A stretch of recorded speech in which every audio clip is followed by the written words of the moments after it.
അങ്ങനെ ഞാനും sweet potato വീട്ടിൽ ഇൻഡോർ പ്ലാന്റ്സ് ആയിട്ട് വെച്ചു. അങ്ങനെ യൂട്യൂബിൽ ഞാനൊരു വീഡിയോ കണ്ടിട്ടുണ്ട്, ഇതുപോലെ സ്വീറ്റ് പൊട്ടറ്റോ നമുക്ക് ഇൻഡോർ പ്ലാന്റ്സ് ആയിട്ട് വെക്കാം, നല്ല ഭംഗിയാണ്, നല്ല വള്ളി പോലെ കീറുമെന്നൊക്കെ.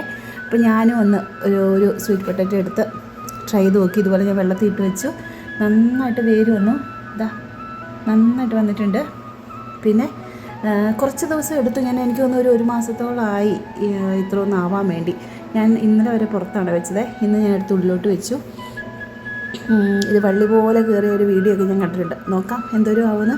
എന്തായാലും നല്ല ഭംഗിയുണ്ടായി, ഇലയിലൊരു ലൈറ്റ് പർപ്പിൾ ഷെയ്ഡൊക്കെ വന്നിട്ടുണ്ട്, നല്ല ഭംഗിയുണ്ട്. എന്തായാലും എനിക്കിഷ്ടപ്പെട്ടു. ആഹാ, നല്ല രസം. അപ്പം നമുക്കും സ്വീറ്റ് പൊട്ടറ്റോ നാട്ടിലൊക്കെ കിട്ടുവാണെങ്കിൽ ഇതുപോലെ ഒന്ന് ട്രൈ ചെയ്ത് നോക്കുക. എന്തായാലും നമ്മൾ മണി പ്ലാന്റ്സ് ഒക്കെ വയ്ക്കുന്നതല്ലേ ഉള്ളിൽ, അപ്പം ഇതും ഒന്ന് ട്രൈ ചെയ്ത് നോക്കുക. ഓക്കേ.